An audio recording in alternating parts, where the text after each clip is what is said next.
Assalamualaikum warahmatullahi wabarakatuh. Halo semuanya, bagaimana kabar kalian hari ini? Sehat? Alhamdulillah, meskipun dalam keadaan pandemi, semoga kita tetap sehat dan tetap semangat dalam mengikuti pembelajaran kali ini. Sebelum kita memulai pembelajaran, alangkah baiknya kita berdoa terlebih dahulu, agar ilmu yang kita pelajari hari ini dapat bermanfaat dan berguna bagi kita semua. Berdoa dipersilahkan.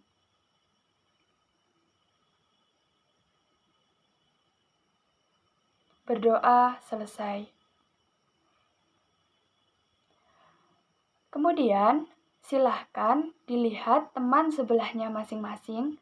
Apakah ada yang tidak hadir? Hadir semua? Alhamdulillah, sehingga semua dapat mengikuti pembelajaran kali ini.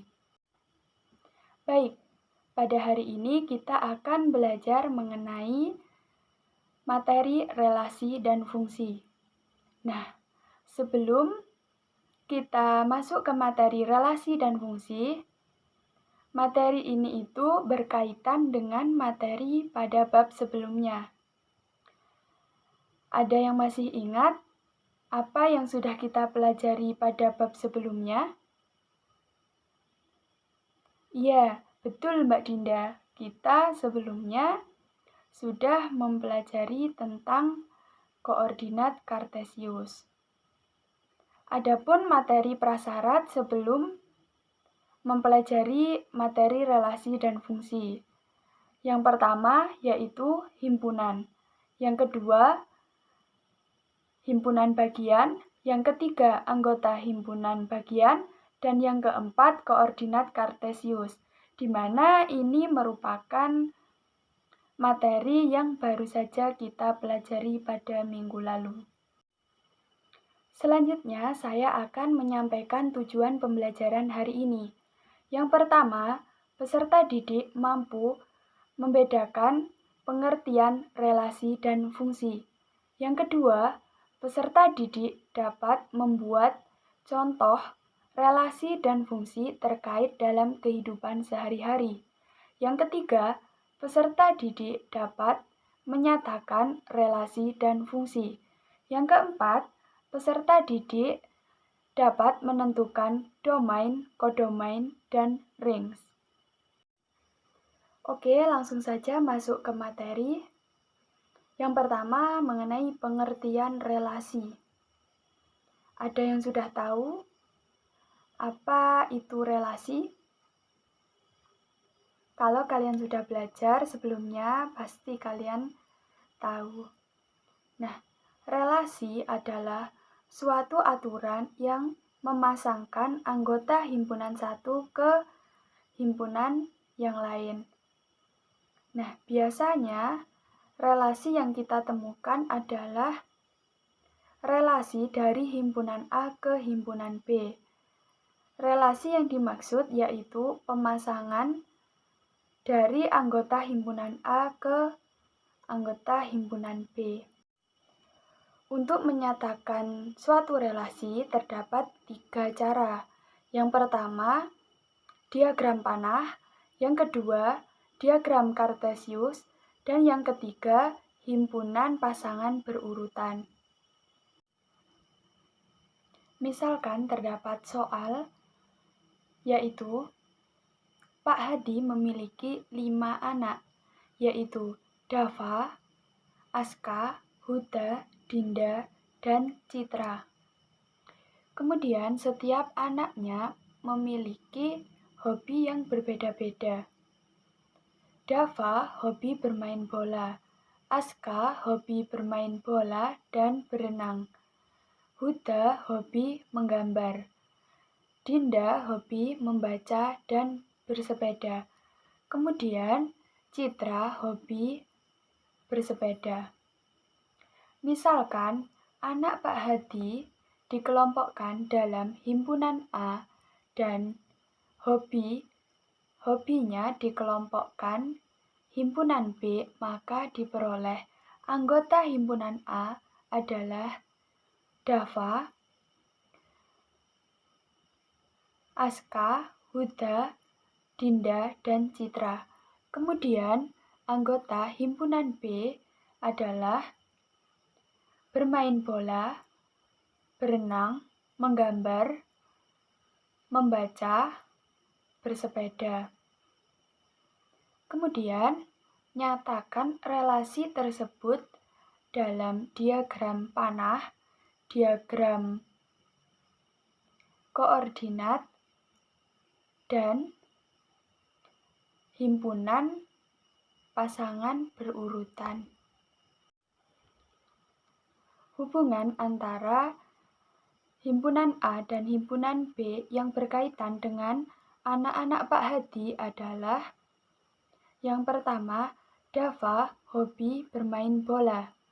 Yang kedua, Aska hobi bermain bola dan berenang. Yang ketiga, Huda hobi menggambar. Yang keempat, Dinda hobi membaca dan bersepeda. Yang kelima, Citra hobi bersepeda.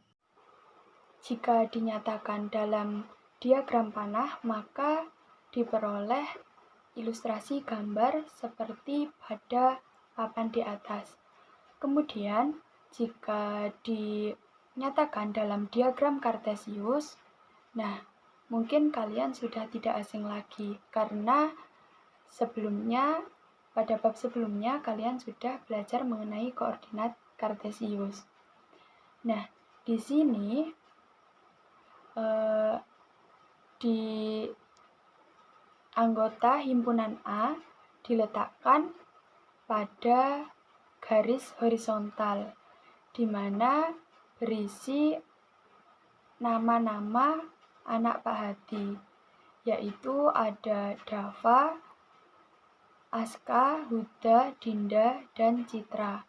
Kemudian pada garis vertikal berisi anggota himpunan B, yaitu hobi-hobi dari anak Pak Hadi. Ada bermain bola, kemudian berenang, menggambar, membaca, dan bersepeda.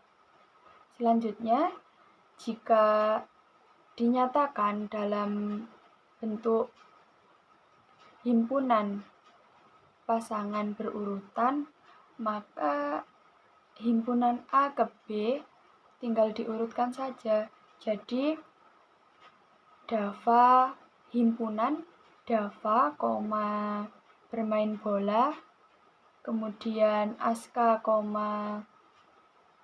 bermain bola, kemudian Aska, berenang, dan seterusnya seperti itu.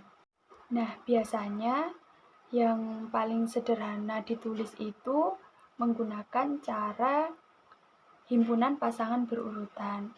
Akan tetapi banyak siswa-siswa yang lebih mudah memahaminya menggunakan diagram panah.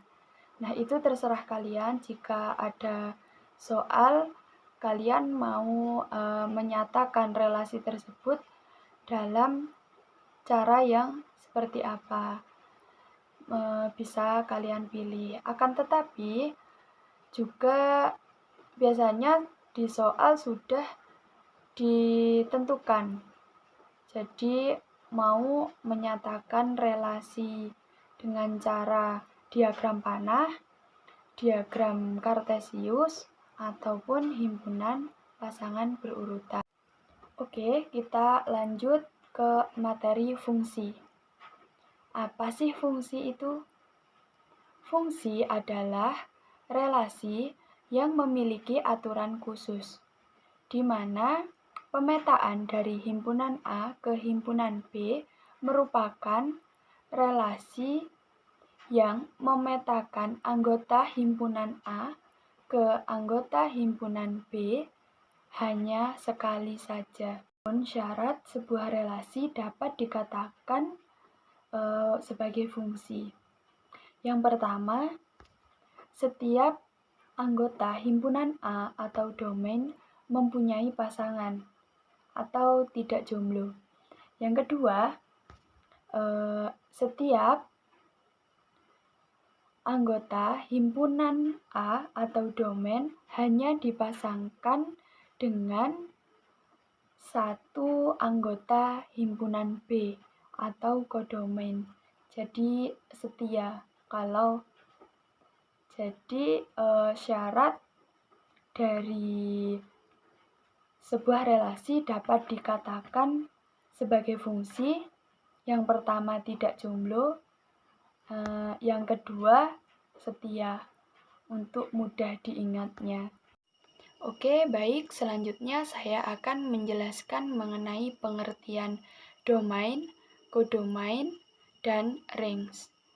Nah, sebelumnya, apakah sudah ada yang pernah mendengar apa itu domain, apa itu kodomain, dan apa itu range? Belum? Oke, baik, saya jelaskan. Yang pertama, domain. Apa itu domain? Domain adalah daerah asal atau himpunan yang memuat elemen pertama dari himpunan pasangan berurut relasi R. Nah, pada papan terdapat diagram panah. Di situ yang gambar sebelah kiri memiliki anggota himpunan 5, 6, dan 7. Nah, itu yang disebut dengan domain. Yang kedua, apa itu kodomain? Kodomain adalah daerah kawan yang memuat elemen kedua dari himpunan pasangan berurut relasi R. Nah, di papan terdapat gambar diagram panah, di mana yang sebelah kanan yang beranggotakan 4, 5, 6, dan 7 itu disebut kodomain. Yang ketiga yaitu apa itu range. Range adalah daerah hasil atau himpunan semua anggota himpunan B atau kodomain yang memiliki pasangan di domain di himpunan A. Berdasarkan gambar pada papan di atas,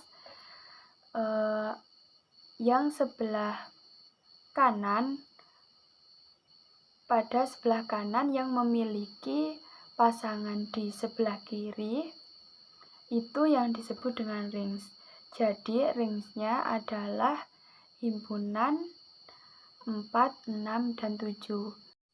Nah, karena waktunya sudah hampir habis, maka untuk materi tentang notasi fungsi dan sifat-sifat fungsi kita pelajari di pertemuan yang akan datang.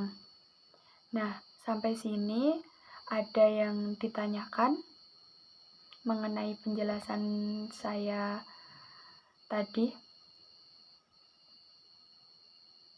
Belum ada? Tidak ada? Berarti saya anggap sudah paham semua. Karena sudah paham semua, maka saya beri tugas kelompok, yaitu mengerjakan latihan soal. Nah, untuk anggota kelompoknya itu terdiri dari 5 orang yang urut sesuai absen. Sebelum pembelajaran hari ini saya akhiri, saya ingin bertanya pada kalian terlebih dahulu. Untuk memastikan kalian benar-benar mendengarkan penjelasan saya atau tidak. Yang saya tanyakan adalah apa yang sudah saya jelaskan tadi. Ya, Betul sekali. Saya tadi sudah menjelaskan yang pertama mengenai pengertian relasi, yang kedua cara menyatakan relasi ke dalam bentuk diagram panah, diagram Kartesius, dan himpunan pasangan berurutan. Yang ketiga mengenai pengertian fungsi. Yang keempat mengenai pengertian domain, kodomain, dan rings.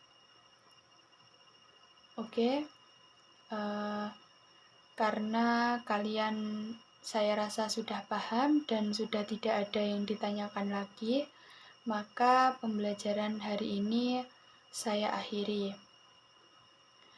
Sebelumnya kita berdoa terlebih dahulu agar ilmu yang kita pelajari hari ini dapat bermanfaat, barokah bagi kita semua.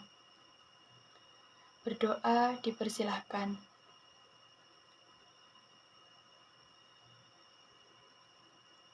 Berdoa selesai.